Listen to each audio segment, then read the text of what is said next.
The Latin name of this ancient plant and now infamous drug is Cannabis sativa.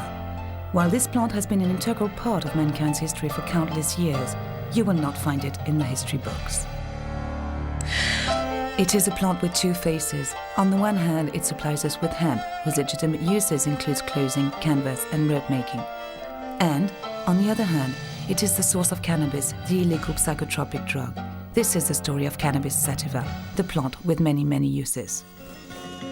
We are near Le Mans, in west of France. Hemp has been grown here for hundreds of years, for both domestic and industrial use.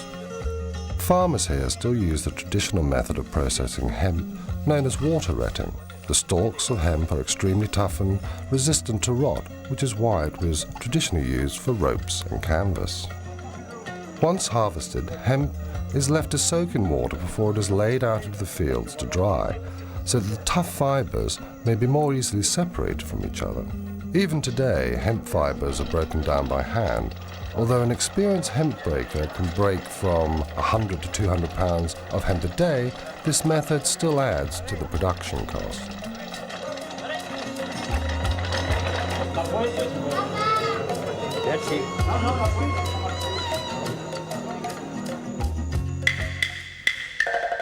Cannabis sativa is one of the most ancient plants cultivated by mankind. Hemp processing was already developed in China 8,000 years before Christ was born. Hemp was first harvested for its seeds, a rich source of amino acids used for food. Then it was discovered that by breaking the stalks, they could use the fibers to make paper, as well as fishing nets and up to 5,000 hemp-related products, including, of course, textiles. The ancient Chinese called their country the land of hemp and mulberry. Mulberry leaves were used to feed silkworms, from which was produced the precious silk that only the rich and powerful could afford. Everyone else wore hemp clothing. Hemp is called ma by the Chinese, literally meaning plant with two forms, male and female. Hemp was also the first crop to be grown for use in war. The Chinese had originally used bamboo to make bowstrings. Then they discovered that the hemp fibre was stronger and lasted longer. Imperial decrees ordered that certain areas of the land would be exclusively used to grow hemp. An ancient legend says that hemp paper was discovered by Cai Lun, a scribe and eunuch of the imperial court. To publicize his discovery, Cai Lun pretended to die. He ordered that hemp paper should be burnt around his coffin. Then he arranged his own apparent resurrection and attributed it to the properties of his new invention. Ever since, hemp has been an integral part of the Chinese funeral ceremony known as Wu Fu, or the 5 levels of mourning. This code lays down, among other things, that the family wear different hemp clothes corresponding to their relation with the deceased. The Chinese jealously kept the secret of paper making for centuries. It wasn't until the 5th century that this knowledge was passed on to other countries, finally appearing in Europe in the 8th century.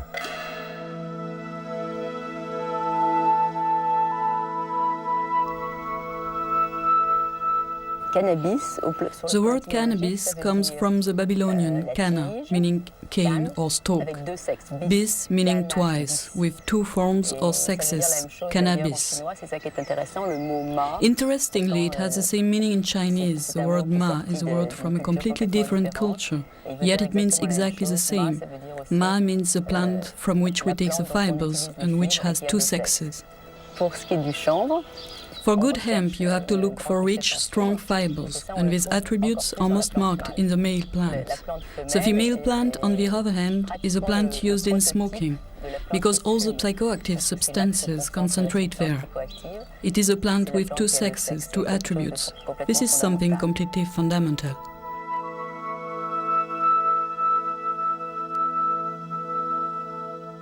Cannabis has been used medically since the year 2800 BC, when Emperor Shen Nung founded the science of Chinese medicine. Wounds sustained in battle were bandaged in cannabis leaves. Today, doctors across the whole world are asking for the right to use cannabis as a treatment for pain, especially for cancer and AIDS. I'm a cannabis user. I've been using cannabis since I was approximately 9 years old. I've had cancer 10 times. It first occurred in my spine when I was 2 years old. I had a spinal fusion which fused my first 5 vertebrae together. I went on to have it from 2 to 10, 9 times in 8 years. It occurred once again when I was 15. We treated it with radiational therapy. Through the years, I've gone through radiational therapy, chemotherapy, and numerous forms of surgery. And I stumbled upon cannabis once after radiational therapy use. It alleviated my dizziness and nausea, just the secondhand smoke, and it also increased my appetite. And right now, I go around the world and I try to teach people about cannabis and its benefits and its usages, because I found it so beneficial in my situation.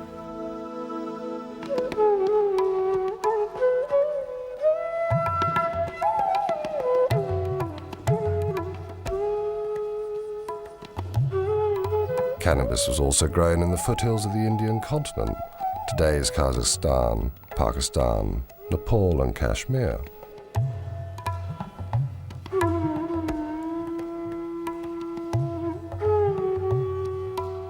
Having gathered the hemp harvest, Indian farmers used the water rotting process to break down the fibers, from which they made hemp flour, porridge or even popcorn.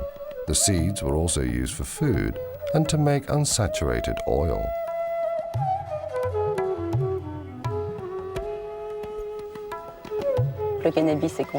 Cannabis is dedicated to Kali, the Hindu goddess with 2 faces, destruction and reincarnation. So cannabis has been completely integrated in religious life on the Indian continent. Cannabis is consumed in a religious way to show devotion to the goddess, as we do ourselves with wine in the Holy Communion of the Catholic Church. Cannabis is also consumed socially. Indeed, you cannot imagine a wedding or a baptism without cannabis on the Indian continent.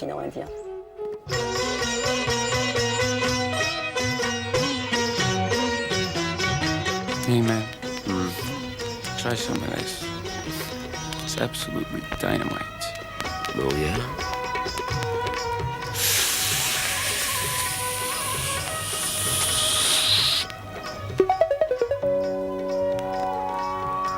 The physical effects of marijuana. The first sensations may be felt instantly after having smoked some grass, or an hour after having eaten it.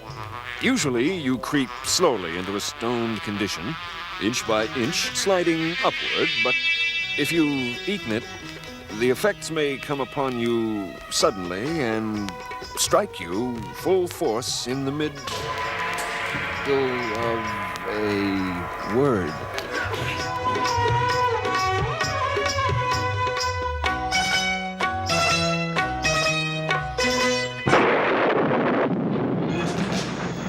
In the 3rd century AD, the Roman Emperor Gallian encouraged cannabis use, which he thought would make his people happy.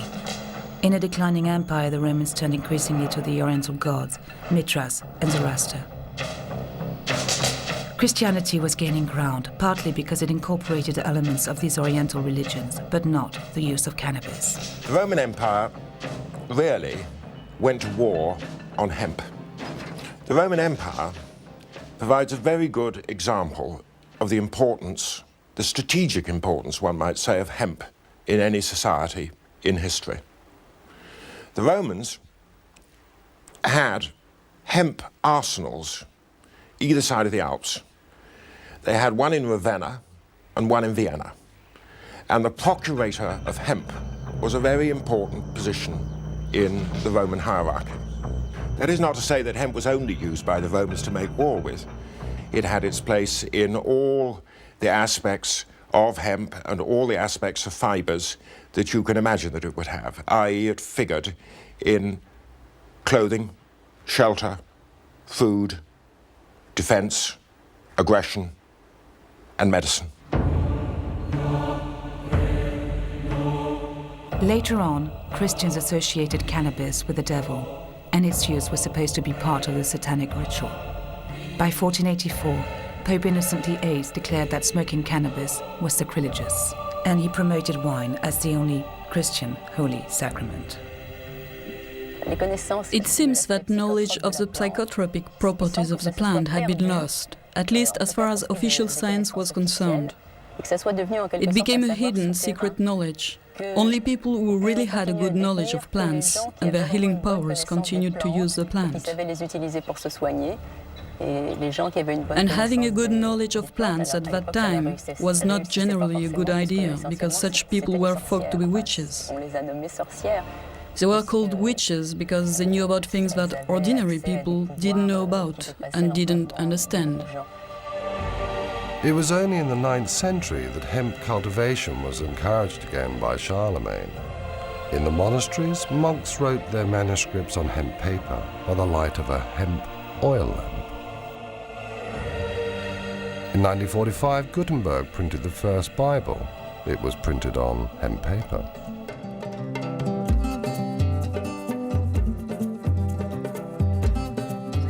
Here we go. Viva la mota! What does that mean? Long live pot.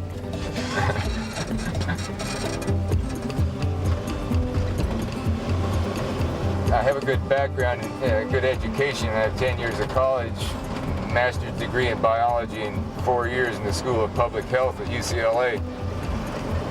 So I started putting together a museum. Slowly people started giving me things they thought were hemp, and I looked around and found things that were historical. There was a can of hemp seed oil varnish here, and hemp Bible there that I've accumulated, 100-year-old flag, and so on. This is an ongoing educational process. I'm learning every day more and more things. People tell me things about hemp while I'm at the museum, so it's very instructive. My mother's a good example. When I learned the hemp stuff, I came to her and told her, and she says, no, it couldn't be the same plant. I know what hemp is. She's in her 80s now. I said, sorry, and gave her the book, and she's a believer now.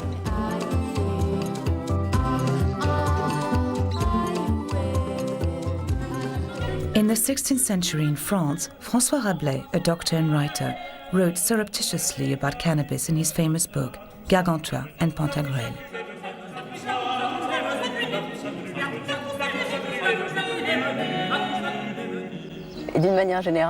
He appreciated cannabis so much that he called it Pantagruelion after his hero Pantagruel. Cannabis, for Rabelais, is Pantagruelion. And this plant has such wonderful properties, as he said, that if plants were to choose a king, in his words, a king of the woods, they would have chosen cannabis to be the queen of plants.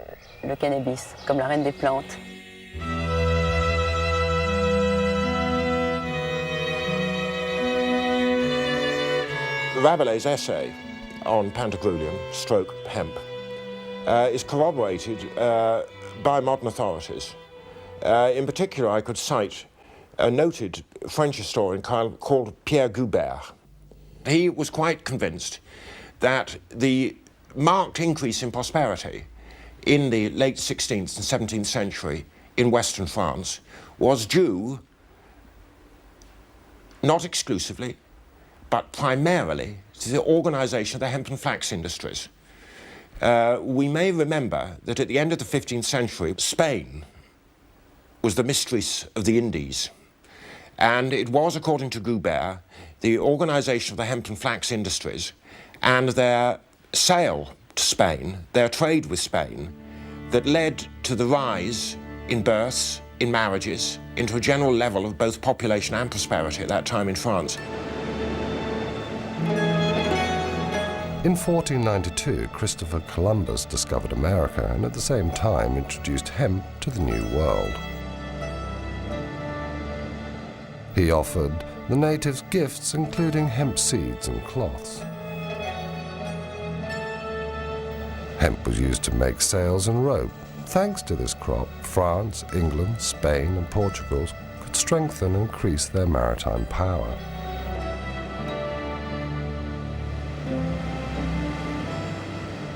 In 1620, the Mayflower brought the Pilgrims to conquer America. In the hold, it also brought hemp seeds. 100 years later, the first drafts of the American Constitution were written on hemp paper. The same paper was used in 1776 for the Declaration of Independence. Cannabis seeds were now also brought into America by the African slaves.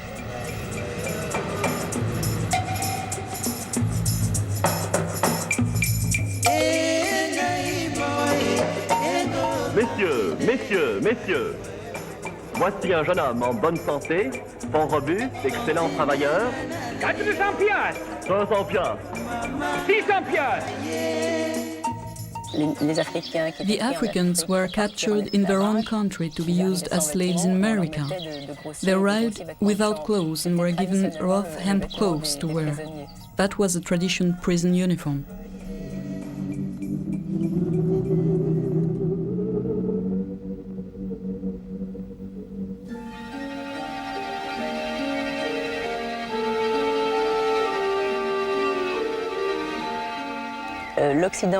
Western countries rediscovered cannabis, or at least its psychotropic properties, which had been hidden from people for centuries, during the expansion of their empires, which also introduced them to other cultural influences. The English rediscovered cannabis in India, and the French did the same in North Africa. When Bonaparte launched his Egyptian campaign, the soldiers brought back home many souvenirs, including hashish. The modern history of hashish in France goes back to Napoleon's Egyptian campaign. Bonaparte was almost assassinated by an Egyptian who had taken hashish. That's how our relation with cannabis started, because straight away Napoleon banned cannabis in Egypt.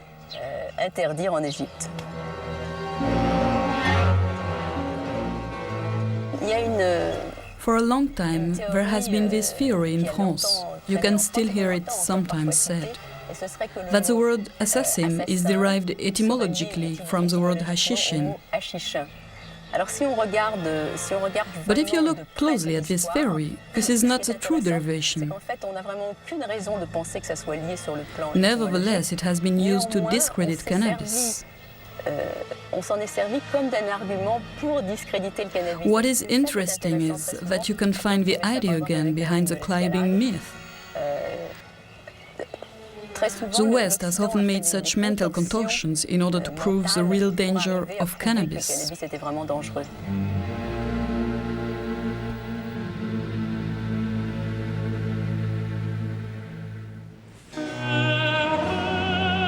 England has been using hemp as a strategic material for centuries. At the beginning of the 19th century, ropes and sails for ships were exclusively made from hemp, but 90% of this hemp was imported from Italy and Russia. The United Kingdom was seriously worried about maintaining its hemp supplies during the expansion of the Napoleonic Empire.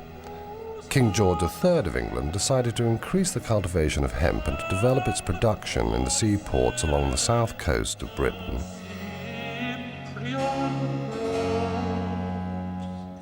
Now, Bridport is a most remarkable seaport. It has been making, growing, manufacturing hemp, flax, sailcloth, ropes, twines, nets of every conceivable description since time out of mind. And I use the phrase time out of mind because it was used in the charter by King John of 1213, where he wrote to the burgesses of Bridport and exhorted them night and day to make cables and ropes of every description. There were frequent wars with France, certainly from early medieval times, until, of course, Napoleonic Wars. And Bridport took part in that span of history. In 1803, the British Navy organised a blockade against France. Napoleon counteracted by signing an agreement with the Tsar Alexander I.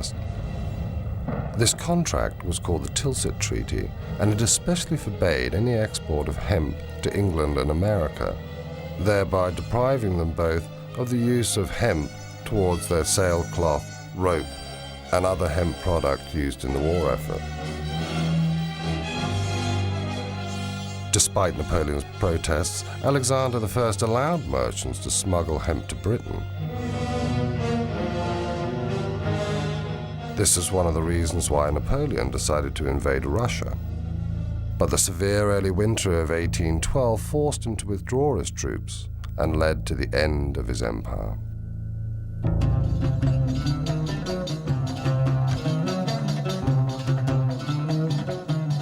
In the early 19th century, in Europe, the mysterious East became the latest rage, as did cannabis smoking.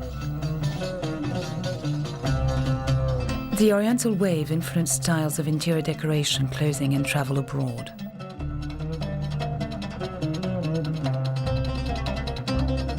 To be in fashion, people smoked hashish with the traditional water pipe and discovered its potent effects on lovemaking. In Paris, the famous Assassin Club was located at Hotel Pimodon. Artists and writers came here to eat Dr. Joseph Moreau de Tours' famous jam, which incorporated hashish. Among them were Théophile Gautier, Eugène Delacroix, Charles Baudelaire, Alexandre Dumas, Gérard de Nerval.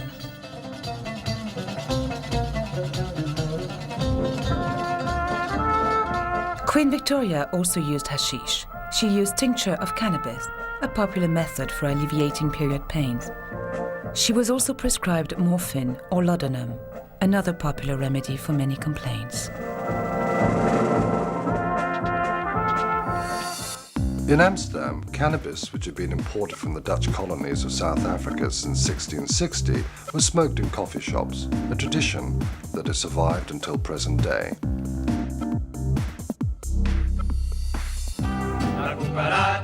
At the end of the 19th century, Indian migrants brought cannabis into Mexico, where it was named marijuana and then became the symbol of Pancho Villa's rebellion with the song La Cucaracha.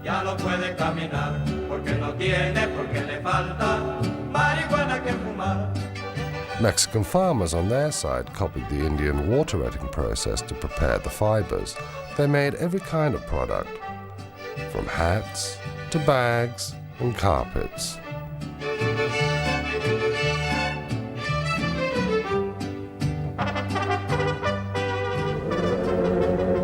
Marijuana traveled from Mexico to the southern states of America. Black people working in the cotton plantations smoked it to try and soften their harsh lives, which were aggravated by the economic aftermath of the Civil War. Marijuana fever hit the suburbs of Louisville through Dixieland jazz and swing.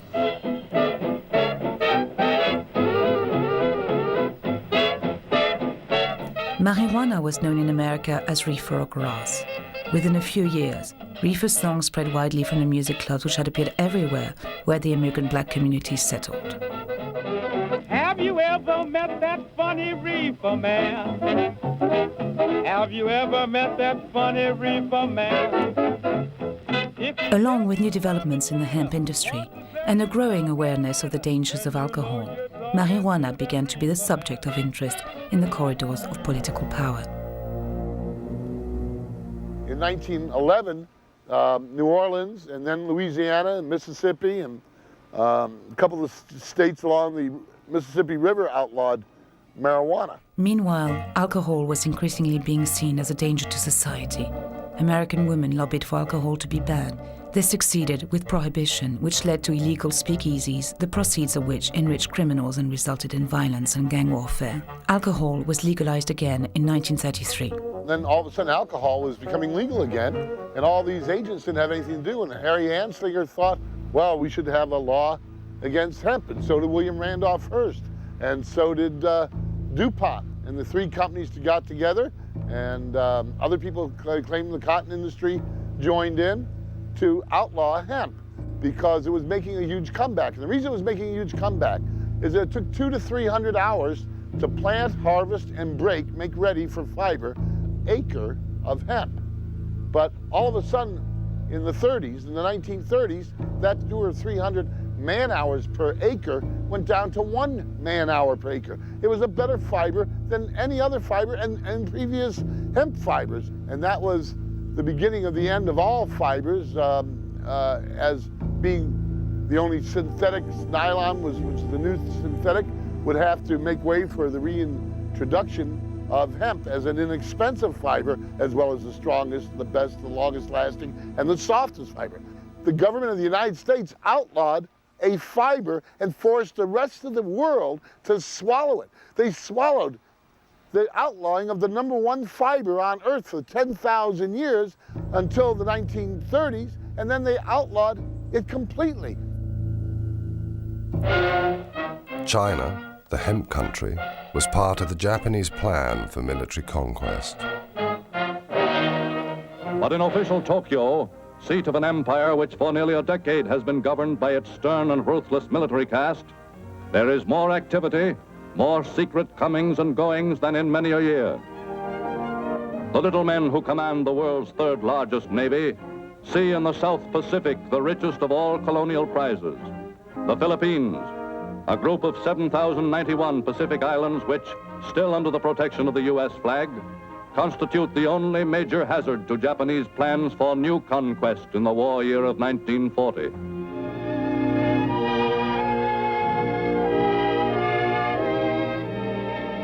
Already one important island industry, the growing and processing of Manila hemp, is almost entirely under Japanese control.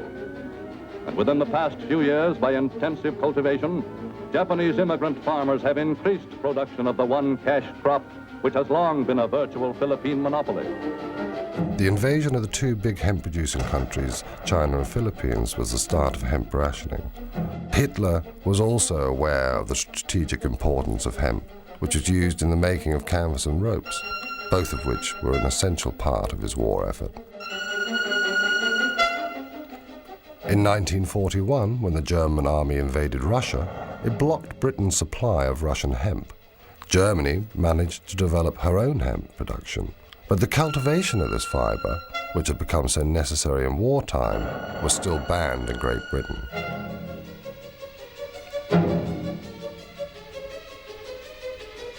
In 1942, the German troops reached the center of Russia. The land continued to produce hemp, which enabled Hitler to move confidently to the next stage of his plans for the Reich. To safeguard its own supplies of hemp, Great Britain urged India to increase production.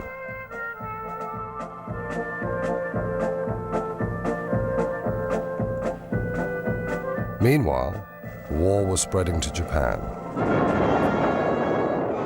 Within little more than a year, Japan, successfully employing once again the deceit and treachery which had so well served her in the past, had taken the final desperate plunge. When Japan bombed Pearl Harbor, forcing the United States of America to declare war, Americans realized they were cut off from their hemp supplies. The U.S. Navy was totally dependent upon hemp for rot-resistant ropes for their ships and for many other components. The American government then decided to redevelop their hemp industry. Marijuana was legalized again and farmers received seeds. A propaganda film called Hemp for Victory was then made to encourage this war effort.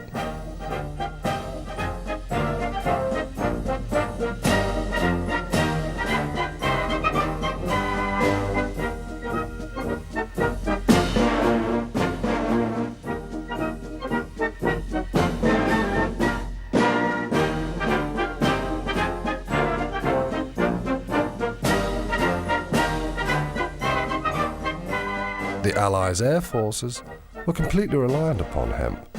Parachute straps, packs and belts were made out of hemp.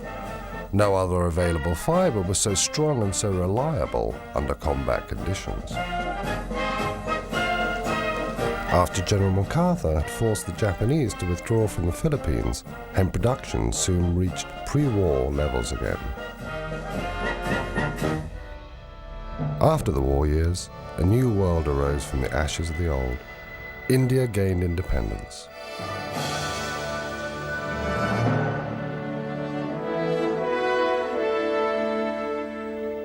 Thanks to automation, India doubled its hemp production and increased its exports to America and the rest of the world.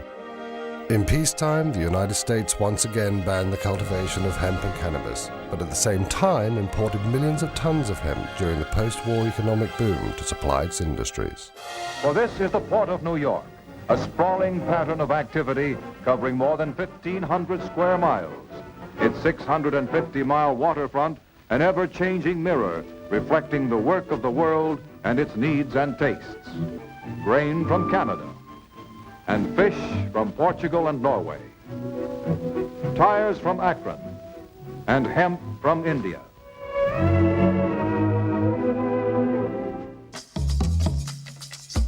During the post-war years in France, hemp growing and processing went through a revitalized industrial revolution. What is interesting to underline is the fact that in France hemp culture went on in spite of American prohibition. While prohibiting marijuana in the USA, they prohibited hemp too, and so you couldn't grow it anymore. In France, hemp growing went on.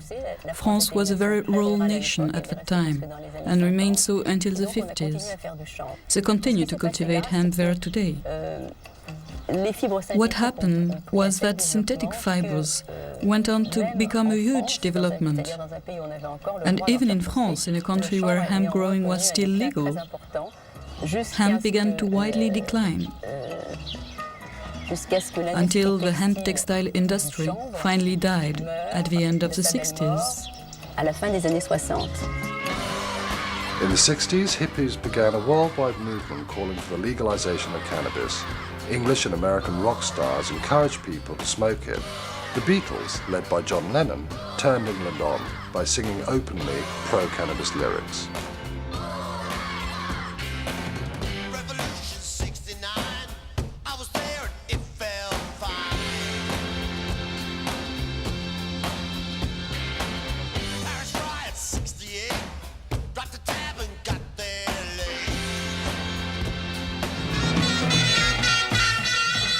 The Rolling Stones' preference for Moroccan hashish brought them more fans, offering an alternative to the Beatles and to the fashion for things Indian.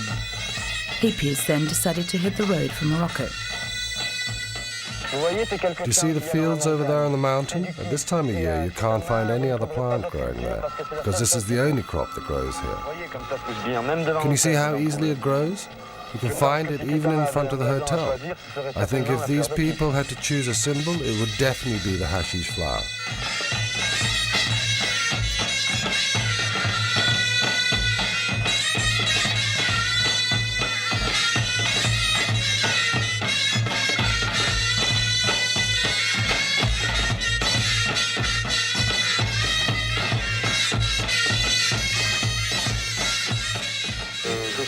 I think they grow here at least 10 tons of hashish a year, so there must be other people than hippies who buy it.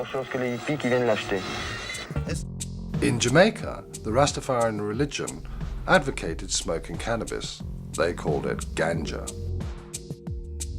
Herb is the sacrament of the Rastafari Church, and basically through studying the Bible, we understand that it's there for the healing of the nation. In other words, it can nourish the mind just as food nourishes the body. It's like a key that can open certain aspects of your mind, and the brain needs feeding just as the rest of your body does. But for me personally, it seems to tune you into a certain wavelength that you can't reach without it. Although I do understand that through certain meditations, one can achieve these heights without smoking herb or taking any other drugs. But in the 20th century, I personally don't have the time, so it's like a shortcut to get to this place to help you be creative. And another thing I find really interesting about weed is how through the smoking of it or trying to acquire it, it brings together people of different classes, backgrounds, cultures. And in bringing those people together, there's an exchange of ideas, and through that exchange, other things happen. At the same time, cannabis was legalized in Holland. That's how Ben Dronkers was able to become the first legal producer of marijuana to become a millionaire. Here we find different varieties that me and my colleagues, we test it out by once in a while looking at the plants and try them out. In that sense, it's a wool where people can always look and go back to and say this variety had a certain smell or a certain aroma. Quality is very important, and it's the most important factor where we look at. Always people think also about quantities of material you can harvest, and of course it's very difficult to have a balance. You find plants with very large, big buds, and you find plants with smaller buds. But even the plants like this that have a very small bud is one of our basic plants we have for the breeding of many of the strong varieties that you can see on this side. That means that some of the strengths and some of the important potency we always try to bring back in one variety, and that is the variety that people buy in the shop. And that is the importance of good seed, is like any farmer could know that that's the start, and then you end up with some good materials. The Sensi Seed Bank grows the best marijuana seeds in the world, I think, for many years. Also, we want to make the best hemp seeds from the world, and we're working very hard on that. For that, we made a new company that's called Hempflex, and Hempflex produced in the north of Holland on this moment, last year, 140 hectares of hemp, and coming year we want to go to 1,500 hectares. That is the minimum we want to do, and for sure later on we will have to do more. From that material we have produced last year, we're producing on this moment just the raw fiber and the wood materials. It comes out like that. And from the wood we have the plan to make cat litter, and actually the same things like people want to do in England. It's beautiful wood you can press from it, and also some composites like this pressed from fiber and wood. And very interesting, what I like, one of the things I like myself the most is the isolation material. It smells good, you can make it fireproof, and it's much better than all the glass fiber that is all in these living rooms out there. So hemp is the future.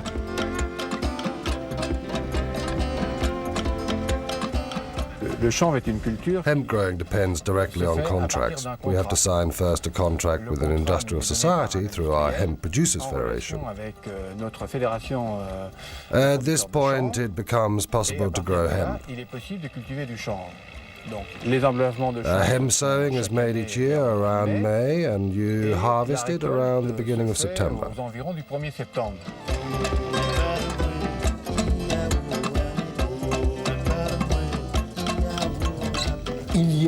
In Le Mans in France, they produce hemp seeds which contains a very low toxical agents level.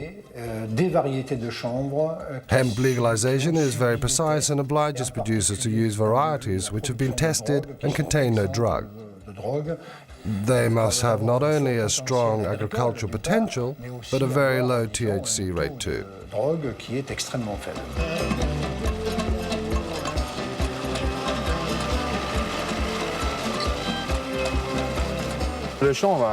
Hemp has a great industrial future. According to the tests we have made and the hemp uses we have developed, you can see that hemp adapted well to a lot of industrial uses, well, such as paper, also textile.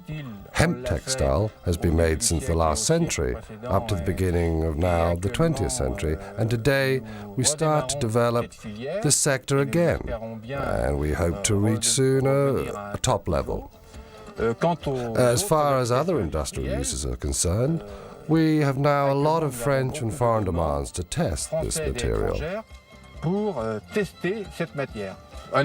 Here, for example, amongst others, for a hemp industrial use, a German asked us to test and incorporate hemp in the braking disc manufacturing process, because it's very resistant and non-toxic at all. Non-toxic for human beings. Hemp renewal has drawn the attention of the American Cannabis Bible and magazine High Times, who sent their intrepid journalist Ed Rosenthal to Europe and Hungary to bring back photographs. Ed has issued a book called Hemp Today.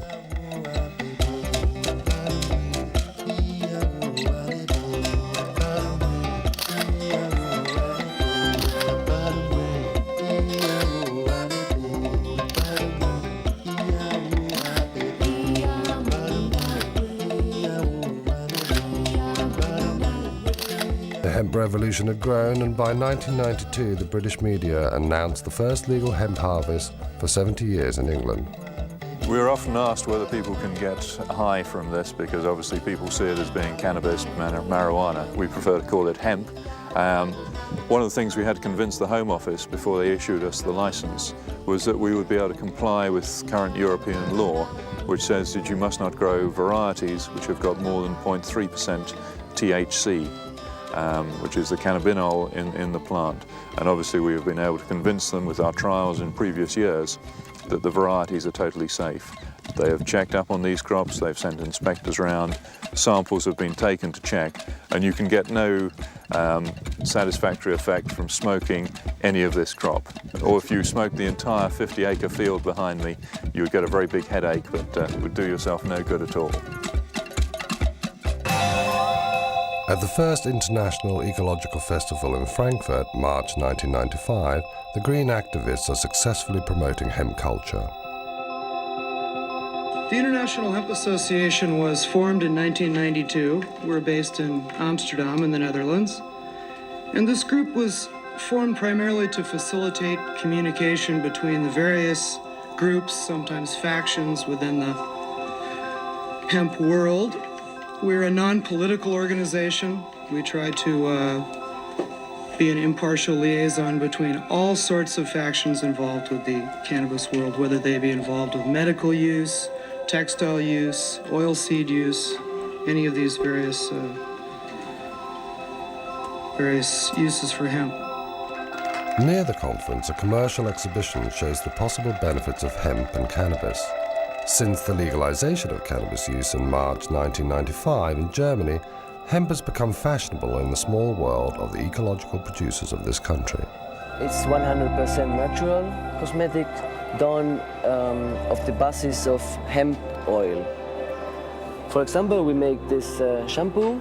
It's a composition with hemp soap and the hair balm that they use it in combination with the shampoo, the best results gives.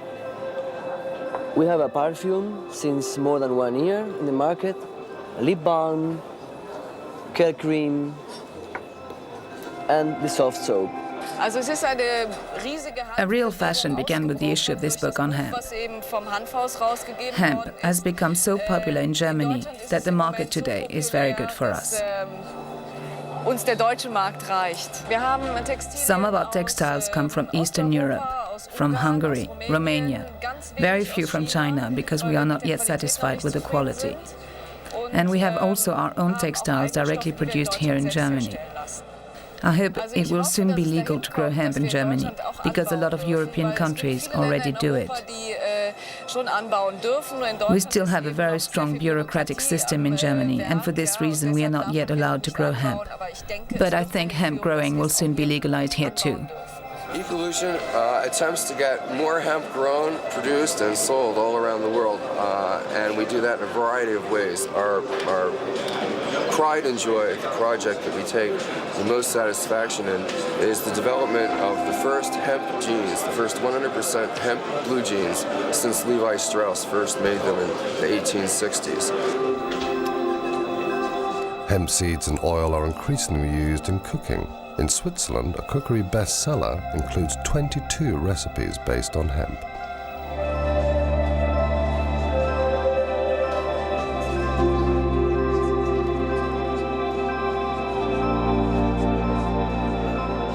My name is Matthias Bröckers.